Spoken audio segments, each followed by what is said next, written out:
네, 여러분 안녕하십니까? 신원철입니다. 오늘의 주제는 생체시계입니다. 이 생체시계에 대해서 들어보신 분도 있지만 좀 생소한 분도 있을 것 같습니다. 2018년도에 노벨 의학상을 받으신 분들이 이 생체시계를 조절하는 시계 유전자를 발견한 분들이었습니다. 이 생체시계가 왜 중요하냐면요. 우리가 잠을 자고 깨는 거는 피곤해서 자고 깨는 게 아니거든요. 여러분들이 아무리 안 자려고 해도 일정 시간이 되면 졸음을 견딜 수 없고 눈꺼풀이 처진 걸 경험하게 되죠. 이 생체시계가 있다는 것을 경험할 수 있는 가장 좋은 방법은 여러분들이 해외여행을 떠났을 때입니다. 미국이나 유럽에 도착했을 때 보면은 하루 종일 열심히 구경하고 관광하면서 잠을 안 잤다 하더라도 밤에 호텔에 들어갔는데 너무 피곤해서 2시간, 1시간 정도 자고 나면 깨어나서 못 자게 됩니다.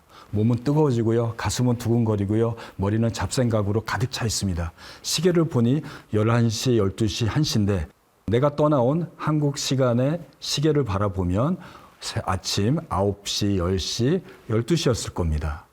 즉, 내 몸은 미국과 유럽에 와 있는데 나의 자고 깨는 시계는 한국에 맞춰져 있었던 겁니다. 이 생체 시계는 내가 아무리 노력해도요, 하루에 1시간 이상을 이동시킬 수 없습니다.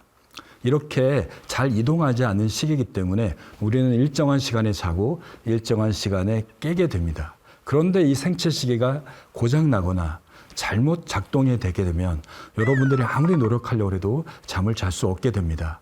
그래서 잠을 잘 자는 가장 핵심적인 요소인 생체 시계에 대해서 여러분들과 함께 오늘 자세히 알아보도록 하겠습니다.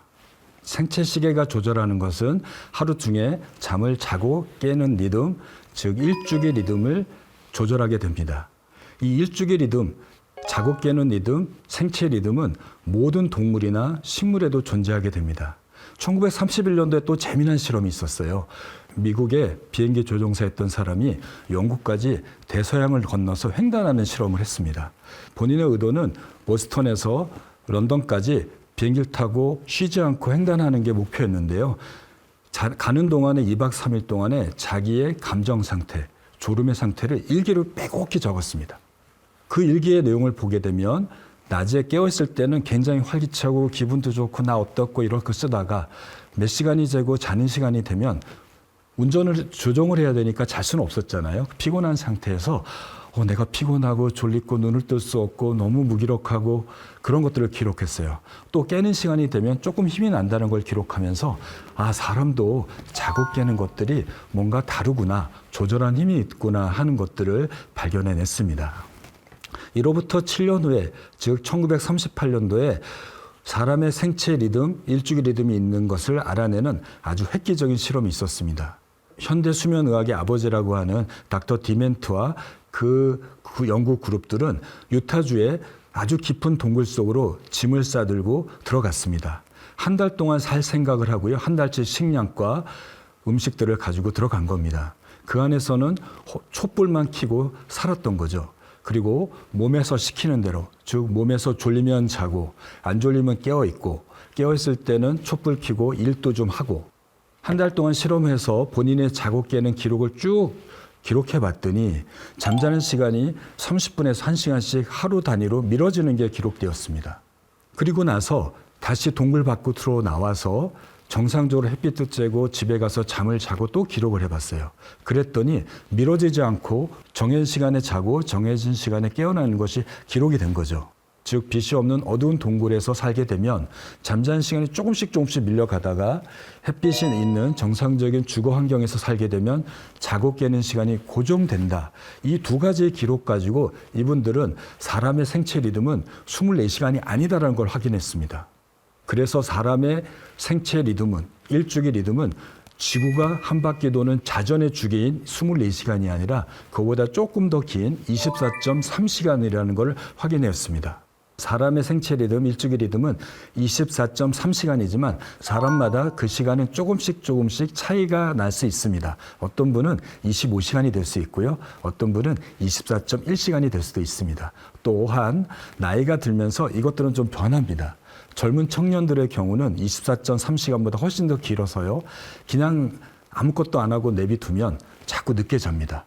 그렇기 때문에 아이들이 방학 때는 자꾸 늦게 자고 늦게 일어나게 됩니다. 그러다가 60세가 넘어가게 되면 그 시간은 점차 앞으로 당겨져서 초저녁부터 잠을 자게 되는 거죠. 이렇게 사람의 고유의 생체 리듬, 일주기 리듬은 24시간보다 조금 긴 시간을 가지고 있습니다. 그런데 우리가 살고 있는 지구는 24시간의 자전 주기를 가지고 있습니다. 만약에 지구가 24.3시간에 맞춰져 있어서 자전을 한다면 우리는 보다 쉽게 자고 쉽게 깨어날 겁니다. 그런데 해가 뜨고 지는 것이 24시간으로 맞춰져 있는 지구에 살기 때문에 우리는 여기에 적응해서 살 필요가 있습니다. 실제로 생체 시계는 몇 가지 요인들에 의해서 시간들이 조정되고 이동할 수 있게 됩니다.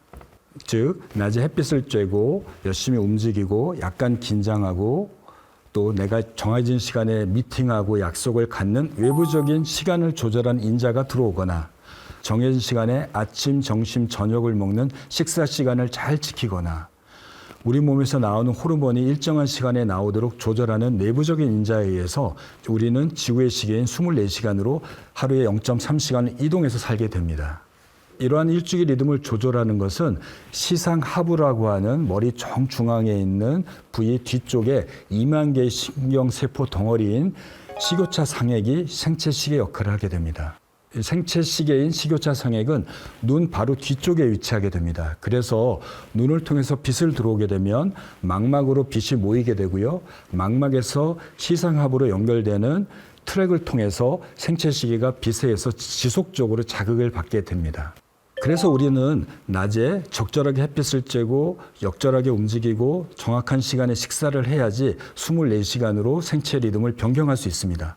햇빛에서 나오는 블루라이트가 내 눈을 통해서 생체 시계를 자극하게 됩니다. 빛이 들어오게 되면 이것은 즉각적인 반응으로 계속 생체 시계는 활활 타오르게 됩니다. 우리가 아침 햇빛을 보면 어떨까요? 노란 빛이고 붉은 빛입니다. 일출할 때는 붉은 빛에서 노란 빛으로 변하게 되고 조금 지나면 흰 빛으로 변하게 되고요. 정오의 하늘을 보게 되면 굉장히 밝은 하얀 빛이 나타나게 됩니다. 그리고 오후 4시, 5시가 되면 노란 빛으로 변하고 석양이 넘어갈 때는 빨간 빛으로 변하게 됩니다. 즉 빨간 빛에서 노란 빛, 흰 빛으로 변했다가 다시 노란 빛, 빨간 빛으로 변하게 되죠. 이 빨간 빛은 생체 시계를 자극하는 블루라이트가 거의 없습니다. 노란빛은 블루라이트가 30%밖에 없습니다. 흰빛이 되어야지 블루라이트가 들어와서 생체 시계를 자극하게 됩니다. 그렇기 때문에 여러분들이 낮에 하얀 빛을 많이 쬐셔야 됩니다. 그래야지 생체 시계가 활성화돼서 낮에 열심히 활동할 수 있게 되고요. 그 결과로 피로 물질이 쌓여서 밤에 잘 잘 수 있게 됩니다. 아침, 점심, 저녁을 먹는 것도 굉장히 중요합니다. 아무 때나 배고플 때 먹으면 안 되고요. 아침 시간, 점심 시간, 저녁 시간을 맞춰서 먹어야 됩니다. 왜냐하면 생체 시계가 위치하는 부위가 시상하부라는 부위예요. 이 시상하부는 우리 몸에서 나오는 모든 호르몬을 조절하는 부위입니다. 음식을 먹게 되면 다양한 호르몬들이 분비가 되는데요. 생체 시계가 위치하는 시상하부가 활성화되는 시간입니다. 정확한 시간에 먹게 되면 시상하부가 활성화되고 덩달아서 생체 시계도 활성화될 수 있습니다. 너무 일찍 먹거나 너무 늦게 먹거나 아무 때나 먹게 되면 생체 시계의 활성화가 잘 일어나지 않게 됩니다. 이렇게 우리의 생체 리듬은 고정돼야 되는데 자꾸 이동하고 변경되게 되면 생체 시계, 생체 리듬에 교란이 나타나게 됩니다. 그러면 그 교란으로 인해서 우리의 뇌에 지배를 받는 우리의 심장, 간, 근육 모든 장기들도 교란이 돼서 정상적인 일을 할 수 없게 됩니다. 이러한 결과로 생체 리듬이 자주 변동되는 교대 근무자, 간호사, 소방공무원, 경찰공무원 또는 비행기로 이동을 하는 스튜어디스와 같은 승무원들 같은 경우에 생존율이 정상인보다 5년에서 10년 정도 짧고 유방암이나 다른 각종 암들의 발생률이 1.5배 높다고 알려져 있습니다.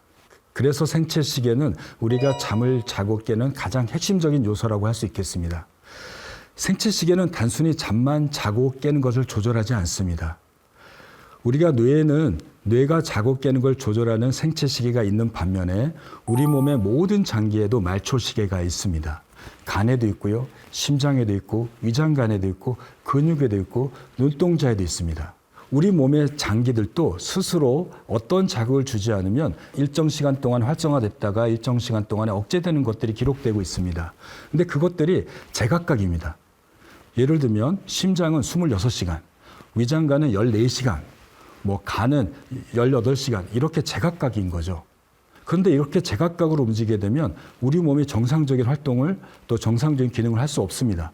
우리의 몸의 장기들은 유기적으로 융합되고 조화가 돼야지 시너지를 내서 최상의 컨디션을 만들어내는 거죠. 바로 생체 시계가 이 말초 시계를 통합하고 동기화시키는 기능을 가지고 있습니다. 그래서 뇌의 생체 시계를 마스터 클락, 중추 시계라고 얘기를 하고 있습니다. 그런데 중추 시계와 말초 시계가 어긋나게 되면 굉장히 힘든 상태가 되는 거죠. 대표적인 게 해외여행을 갔을 때입니다. 머리의 시계는 서울에 맞춰져 있는데 몸의 움직임은 미국과 유럽에 맞춰져 있는 거죠. 밤에 자는 시간에도 나는 움직여야 되니까요. 그러면 그럴 때 음식을 먹으면 어떻게 될까요? 소화가 안 됩니다. 우리 몸 무기력해지고요. 심장은 이상하게 빠르게 뛰고요. 호흡은 거칠어지고요. 집중을 할 수 없는 상태가 나타나는 겁니다. 바로 중추시계와 말초시계의 비동기화의 과정입니다. 좀 정리를 해볼까요? 우리의 뇌에는 잠을 자고 깨는 생체 시계가 있습니다. 이것의 기능으로 일정한 시간에 자고 깨는 걸 조절하게 되고요. 여러 가지 빗자국 움직임에 따라서 지그의 시계로 조정할 수 있습니다. 그런데 우리 몸의 각 장기에도 말초 시계가 있는 거죠. 이 말초 시계들이 지멋대로 움직이게 되면 우리의 신체 기능이 정상적으로 작동되지 않기 때문에 중추 시계인 생체 시계가 말초 시계를 통합하는 기능을 또 가지고 있는 겁니다.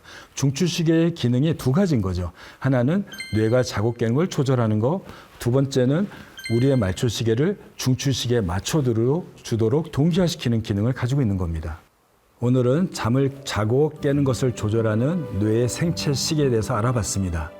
단순히 생체 시계는 자고 깨는 것만 조절하는 것이 아니라 우리 몸의 모든 장기에 위치하고 있는 말초 시계를 통합하고 조율해서, 즉 잘 시간에 맞춰서 몸을 자도록 만들어줘야 되고 깰 시간에 맞춰서 몸을 쓰도록 해야지만이 중추 시계와 말초 시계가 동기화를 이뤄서 건강한 신체와 뇌 건강을 유지할 수 있습니다.